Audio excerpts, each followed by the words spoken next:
One of the things that cancer has taught me is that sometimes the things that at first seem terrible can have hidden gifts inside. Another way to say it would be that once in a while you get shown the light in the strangest of places if you look at it right. And if you know where that quote is from, leave it in the comment section below. The last time we were together for one of these check-ins, I shared the news with you that my breast cancer had recurred.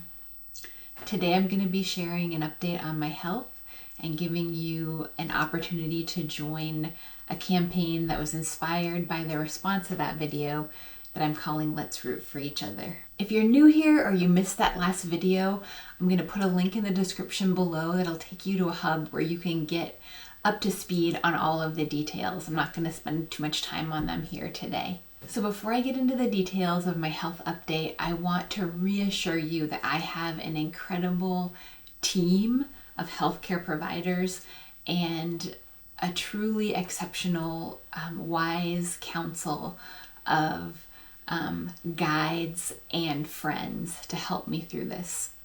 I'm not asking for any medical or spiritual guidance. There's 3 key reasons why I share so much personal stuff through Wild Homestead Living with you. And the first one is that it helps me process the complicated and difficult things that I've gone through in my life. And it also helps me solidify why I continue to find homesteading so compelling. The second reason is people keep asking me how I'm doing, wanting updates, and this is a really elegant and streamlined way for me to share that information with so many people. And the third reason, and really probably the most important reason to me, is that I want you to know you are not alone. When I went through cancer the first time, I could find very few young survivors. I would have many sleepless nights trying to figure out what to do and how to survive, and especially after getting the clean bill of health when I was really struggling with my mental health, I would find young bloggers online who had these beautiful blogs where they had shared their story, and then I would realize that they died. And so I felt really lost. And this is my way of paying it forward. So whether you are struggling with cancer, you're struggling with mental health, or just feeling like you don't fit and belong in the world, I want to show up and share with you the messy parts and the inspired parts to show you that you're not alone. And hopefully my story can be a springboard for you to live your best life, whether or not you look like me and whether or not your life looks like mine. So now for the part that I'm so excited to share with you, which is the really good news, is that my cancer has not spread. It's only 2 tumors on the left side of my chest. Now, the reason this is so exciting, I'm not excited to have cancer again, okay? I could really just live my whole life without that, but that's not a choice I get right now. The reason this is good news is because that after my first diagnosis, I was told if my cancer came back, it would be really bad news. And once I got my second cancer diagnosis, and right around the time I made the last video, I was told to prepare for the worst. And I was prepared, but it is so beautiful and such an amazing gift that I get to sit here and tell you that my oncologist has told me that this is not going to be my last winter walking this earth because of cancer.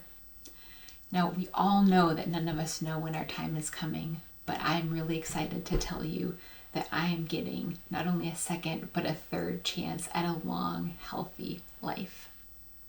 Now for the less great news, which is that I do have to have surgery. I'm having surgery on April 6th, which is just a few days away from the time I'm recording this video.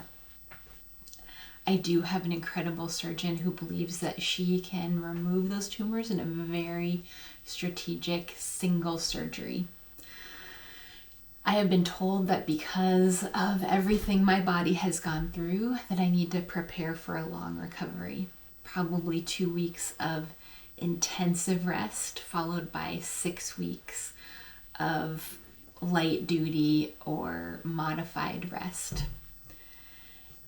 This surgeon hasn't known me very long, but if you've been watching my videos, you probably realize this, is that I'm not very good at sitting still. And she has figured this out about me pretty quickly, and we've had some really difficult conversations about sitting still, which is super duper not my favorite, but I am going to do everything I can to prepare for the best recovery. This is going to be tough going into spring because all of those people out there who have gardens and are connected to nature know that this is the time of emergence and activity, and I'm going to have to sit on the sidelines a little bit. Now, I know that not everybody who shows up here to Wild Homestead Living is really interested in all the ins and outs of my cancer journey, but if you are one of those people who'd like to follow along, we're going to be posting updates on a Facebook page called Welcome to Cancer, and we've created a little cancer hub on the Wild Homestead Living website, and I'll put that link below if you'd like to join us in that part of our journey.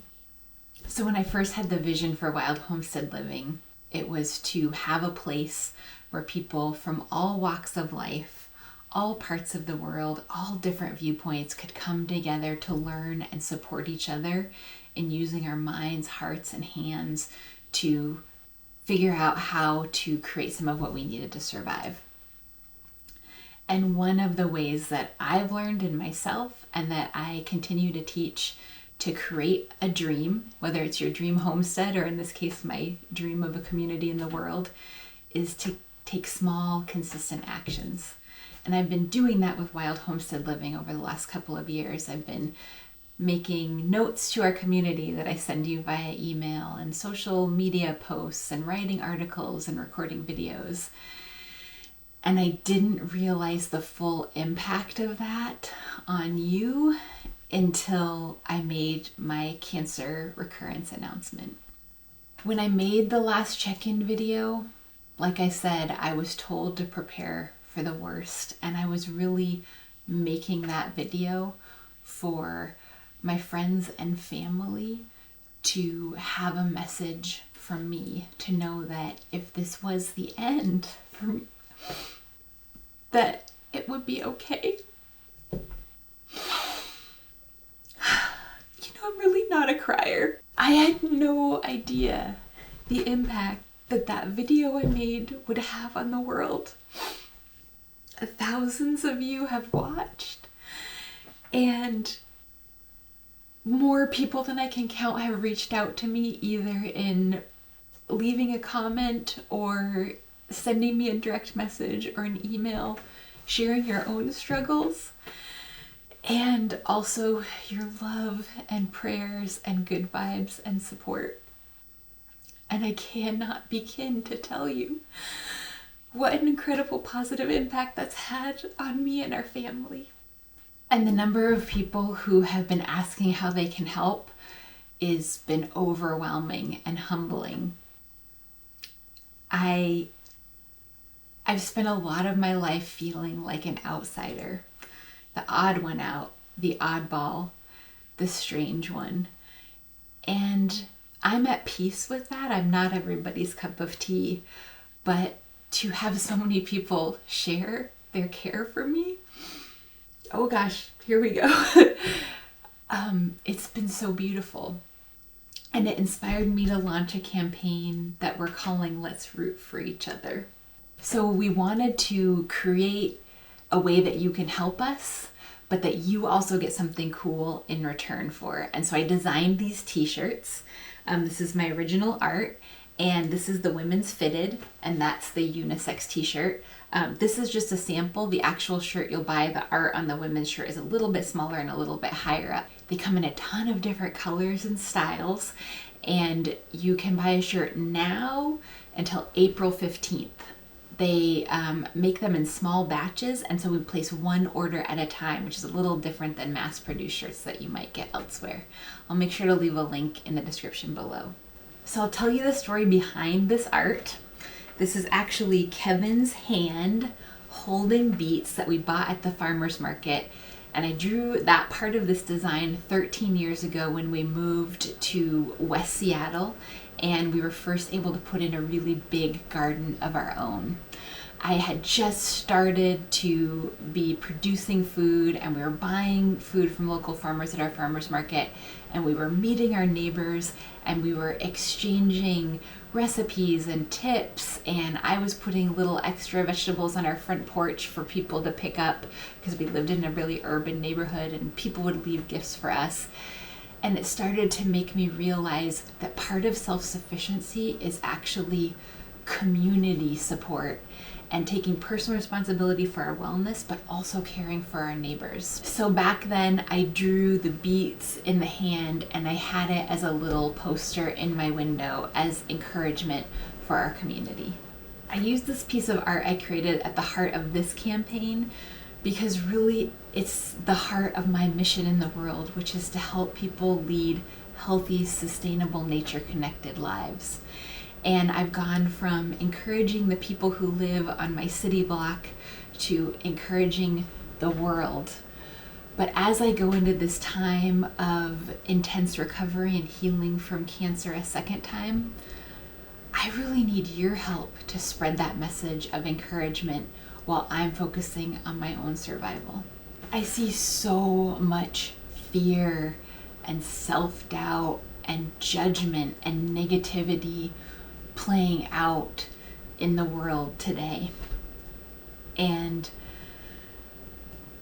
I'm struggling, but I know that everybody around me and maybe you are struggling with something really serious. So much of the world is suffering, and we can, I think, so easily fall into a place of helplessness and complacency with that. But one of the lessons I've learned in my life over and over, sometimes painfully, is that we don't always get to choose what happens to us, but we do get to choose how we respond.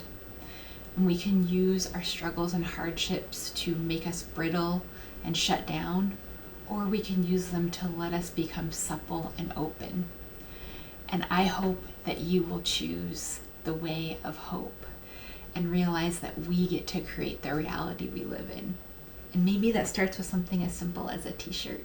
When you buy one of these t-shirts, all of the profits will go to help pay my medical bills and other expenses so I can focus on healing from cancer and get back as quickly as possible to helping you and this community thrive. Even though Kevin and I have full-time jobs and we have health insurance, cancer is really expensive in time, in stress, and in money. We expect that our out-of-pocket costs are going to be somewhere between $3,000 to $6,000 to get me back to full health. We also really don't have very much paid leave time, and that's because our reserves have never recovered from my first round with cancer and the many surgeries I've had to have over the years. We remain committed to continuing to offer free content through Wild Homestead Living, but what's free to our community is not free to us. It costs about $200 a month for us to buy software and run equipment and do all of the back end things that allow us to continue to provide free content on a regular basis. So to everybody who supported the campaign and made a donation or bought a shirt or helped share our posts and spread the word, thank you so much. We're so deeply grateful. To everybody who said a prayer or sent good vibes and thoughts of healing our way, thank you. We also want you to know that we understand that making a financial contribution in a shirt is not in everybody's budget, and that's okay. We have no expectation that anybody's gonna buy anything, anytime. We are so deeply grateful for you. However our paths crossed, please know that you have a place here with us.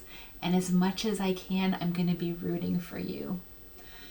I'm going to be continuing to send notes to our community as much as I'm able, and Kevin will probably be sending some too. You can sign up for those for free at our website as well.